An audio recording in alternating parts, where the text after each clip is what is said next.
लग्नाची पूजा झाली. सगळे लोक आपापल्या घरी गेल्यानंतर मालतीताई त्यांच्या नव्या सुनेच्या समोर जेवणाचं ताट ठेवत म्हणाल्या, रमा, तू जेवण करून थोडा आराम करून घे. तू खूप थकली असशील ना.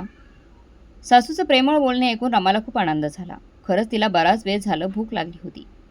रमाला वाटलं तिची सासू खूप मनमिळावू स्वभावाची आहे. तिने हसत लगेच सासूच्या हातातून ताट घेतलं आणि जेवायला लागली. बाळा, जरा हळूच खा, ठसका लागेल. तिची सासू खूप प्रेमाने तिच्याशी बोलत होती. त्यांचं बोलणं ऐकून रमाच्या मनातील भीती थोडी कमी झाली. तेवढ्यातच तिच्या सासऱ्यांचा कडक आवाज आला, अहो मालकीनबाई, तुमचे लाड करून झाले असेल तर नव्या सुनबाईला घरातले नियम समजून सांगा जरा. सासऱ्यांचा मोठा आवाज ऐकून रमा परत घाबरून गेली. रमा एकत्र कुटुंबात लाडात वाढलेली, शिकलेली, सावरलेली मुलगी होती. 2 दिवसांपूर्वी तिचं लग्न महेशसोबत झालं होतं. तो पण खूप शिकलेला, मोठ्या शहरात एका मल्टीनॅशनल कंपनीमध्ये चांगल्या पोस्टवर, चांगल्या पगारावर नोकरी करत होता. रमाच्या सासरी सासू सासरे, तिचे आजसासू, दीर आणि 2 नंदा आहेत. महेश सगळ्यात मोठा आहे आणि बाकीचे भाऊ बहीण सगळे कॉलेजमध्ये शिकत आहे, त्याच्यापेक्षा लहान आहे. एकत्र कुटुंबात वाढली असल्यामुळे रमाने तिच्या आईला, काकू, आत्या सगळ्यांना एकत्र मिळून मिसळून राहिलेलं बघितलं होतं. रमाची आजी थोडी कडक स्वभावाची होती, पण गरज नसताना त्यांनी कधीच जुन्या परंपरा, रीतिरिवाज कुणावरही थोपल्या नव्हत्या आणि हे रमाने बघितलं होतं. तिच्या माहेरी कायम चांगले वातावरण असल्यामुळे, आनंदी वातावरण असल्यामुळे तिला पण तेच चांगले संस्कार तिथे मिळालेली होती माहेरी. तिचे सासरे परत मोठ्या आवाजात म्हणाले, मालकीनबाई, ती आपल्या घरात नवीन आली आहे. आत्तापासूनच तिला आपल्या घरातले कायदे, नियम समजून सांगितले पाहिजेत. सांगितले तर चांगलं होईल. नवऱ्याचं बोलणं ऐकून तिची सासू दबक्या आवाजात म्हणाली, अहो, मी तिला समजून सांगणारच होती. तिचे सासरे म्हणाले, कधी सांगणार तू? तिने घरातले 2-4 नियम मोडल्यानंतर? तिचे सासरे म्हणाले. तिची सासू म्हणाली, नाही, तिने घरातले 2-4 नियम तोडल्यानंतर? काही वेळापूर्वी रमाचा आनंद एका क्षणात गायब झाला. तिला सासऱ्याकडे बघून अंदाज आला होता की ती काही कडक वेळापूर्वीचा स्वभावाची रमाचा आनंद आहे. एका क्षणात गायब झाला. माझी आजी पण कडक स्वभावाची आहे होती असं म्हणत तिने स्वतःच्या मनाची समजूत काढली. तिच्या सासूने घरातले नियम सांगायला सुरुवात केली. त्या म्हणाल्या, मोठ्यांच्या समोर डोक्यावर पदर घ्यायचा, घरात मोठ्याने हसायचं, बोलायचं नाही, सगळ्यांच्या समोर नवऱ्यासोबत बोलायचं नाही, बाल्कनीत उभं राहायचं, सगळ्यांच्या समोर नवऱ्यासोबत बोलायचं, सगळ्यांचं घरातील सगळ्यांचं जेवण झाल्यानंतर जेवायचं, सगळ्यांची जेवण झाल्यानंतर अनेक नियम तिच्या सासूने रमाला समजावून सांगितले. त्यांचं बोलणं ऐकून रमाला खूपच आश्चर्य वाटलं. मनात म्हणाली, या काळात पण शिकलेल्या कुटुंबात पण असे नियम असतील याची तिने कल्पना पण केली नव्हती. तिचे सासरे कडक आवाजात म्हणाले, सुनबाई, सगळ्यात महत्त्वाची गोष्ट, सकाळी 6 वाजायच्या आत अंघोळ करून मगच किचनमध्ये पाय ठेवायचा. त्यानंतर घरातल्या लोकांच्या पाया पडायचं. मग नंतर बाकीची कामं करायला सुरुवात करायची. तिच्या सासऱ्याने तिला बजावून सांगितलं. रमाने ऐकून घेतलं, पण तिचे डोळे भरून आले. माहेरी तर चहा पिल्याशिवाय तिचा डोळा उघडत नव्हता. आणि डिसेंबरच्या महिन्यात एवढा कडक थंडी, सकाळी 6 वाजता अंघोळ, हा विचार करूनच तिचे अंग थरथर कापायला लागले. पण हे तर सासर आहे. दुसऱ्या दिवशी सकाळी 6 वाजता रमा अंघोळ करून तयार झाली. तिचे सासू सासरे, तिची आजी सासू उठली होती. रमा त्यांच्या पाया पडली आणि किचनमध्ये आली. घरात तिच्याशिवाय अजून दुसऱ्या कोणी अंघोळ केली नव्हती. अजूनपर्यंत तिचा नवरा नंदा आरामात अंगावर घेऊन झोपलेले होते. हे बघून तिचे डोळे परत भरून आले. बाकीचे सगळे 8 वाजता उठले. तोपर्यंत रमाने नाश्ता बनवला होता. तिच्या आजी सासूने आदेश दिला, सुनबाई, काल तुला काय सांगितलं होतं, लक्षात आहे ना? तुझ्या नंदा उठल्या आहेत, जाऊन त्यांच्या अगोदर त्यांच्या पाया पड. नंदा तर तिच्यापेक्षा खूप लहान आहेत आणि आता कॉलेजमध्ये शिकत आहेत. तिने प्रश्नार्थक नजरेने सासूकडे बघितलं. त्यांनी पण जे आजी सासूने सांगितलं होतं ते सांगितलं. 9 वाजेपर्यंत तर घरातली धुणी करणाऱ्या मावशी पण आल्या होत्या. ते आलेल्या बघून तिचे सासरे आदेश देत म्हणाले, सुनबाई, या पण आपल्या घरातल्या सारख्या आहेत. त्या रोज आपल्या घरी आल्या की तू त्यांच्या पाया पडत जा. हे ऐकून रमा अवाक झाली. ती मनातल्या मनात म्हणाली, ठीक आहे, काम करणारी पण माणसे आहेत, मोठे आहेत, रोज त्यांच्या पाया पडणं. पण सासऱ्यांचा आदेश पहिल्याच दिवशी कशी टाळू शकली असती. जशी ती कामाला मावशीच्या पाया पडायला मावशी घाबरल्या. अरे नको, तुम्ही हे काय करत आहात? नव्या सुनबाई आहात, माझ्या पाया पडू नका. तिचा सासरा ओरडला आणि म्हणाला, का नको पाया पडायला? तुझ्या पण सुनेसारखीच आहे ना. असते तिच्या बापाच्या घरी खूप नोकर चाकर, पण इथे तर माझे नियम कायदे मानायला लागतील. बिचारा घरातल्या दोन्ही कामवाल्या हे ऐकून हैराण झाल्या. रमा म्हणाली, असू द्या मावशी, तुम्ही दोघी पण वयाने मोठे आहात, तुम्ही आशीर्वाद द्या मला.